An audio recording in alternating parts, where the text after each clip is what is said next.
ভূমিকম্প হলো একটি প্রাকৃতিক দুর্যোগ।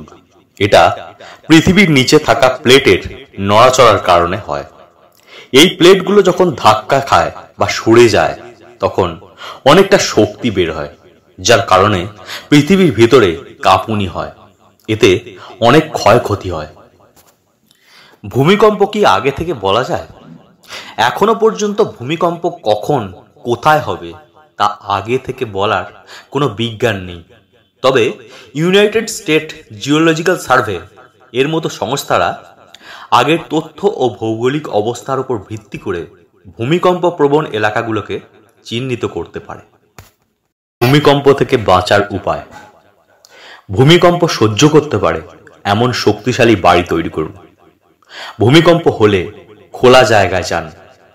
উঁচু বাড়ি থেকে সর্বদা দূরত্বে থাকুন।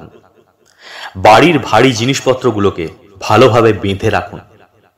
জরুরি অবস্থার জন্য দরকারি জিনিসপত্রগুলোকে সবসময় নিজেদের কাছে রাখুন। ভূমিকম্পের মাত্রা ও এর প্রভাব: ভূমিকম্পের মাত্রা রিক্টার স্কেলে মাপা হয়। এই স্কেল ভূমিকম্পের শক্তি 0 থেকে 10 পর্যন্ত মাপে।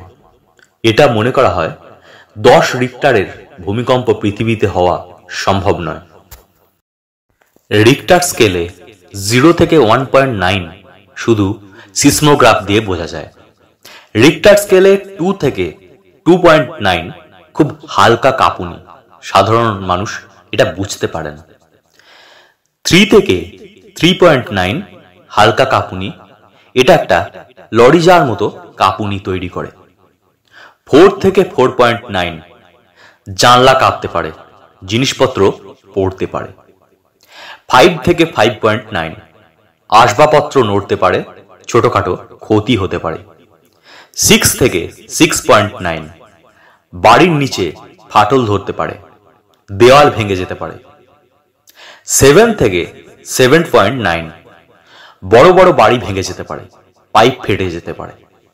8 থেকে 8.9 ব্রিজ, উঁচু বাড়ি ও রাস্তা অনেক কিছু ক্ষতিগ্রস্ত হতে পারে।